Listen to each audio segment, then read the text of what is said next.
Whether we're talking about Thor's hammer, the infamous Flux Capacitor, or the Tesseract, fiction has served up some of the most creative energy concepts.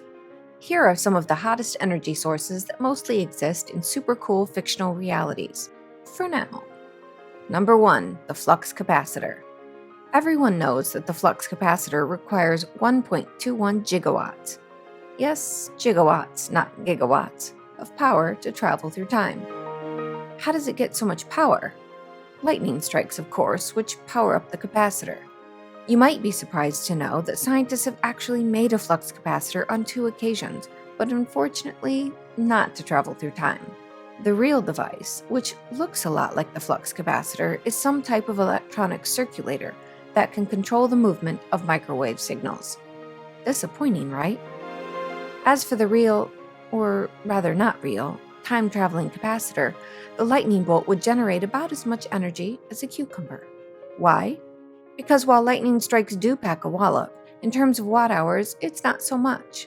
A bolt of lightning lasts only for about 50 microseconds, which can generate about 60,000 joules, or 14 kilocalories of energy.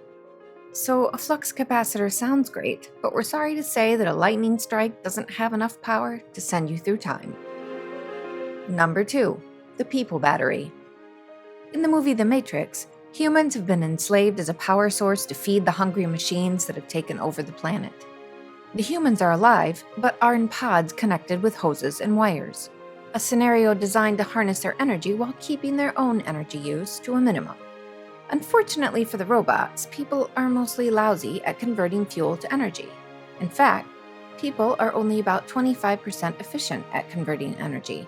In the list of possible energy sources, this is less efficient than almost any real energy source we can think of. Number 3. The lightsaber. Let's be honest, this power source is the coolest one around, even if it is only used as a defensive weapon, like we Jedi do at oil price.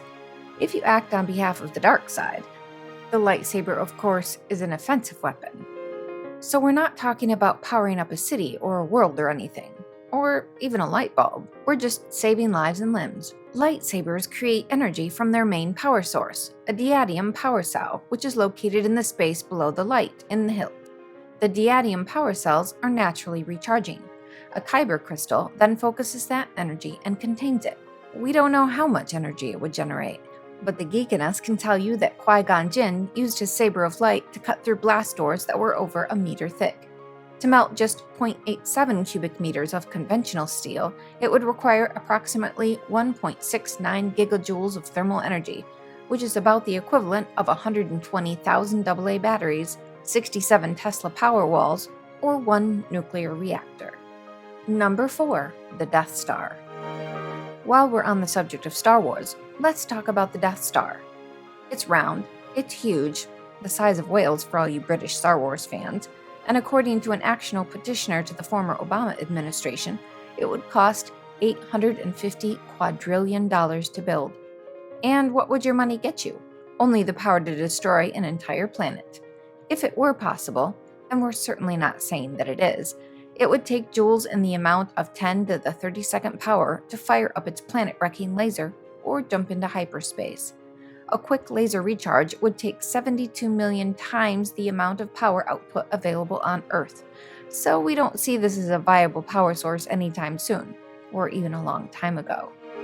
Other honorable mentions include kryptonite, which can only be found on planet Krypton, Iron Man's arc reactor, and Star Trek's warp drive, which allows a starship to travel at speeds faster than light by bending space-time.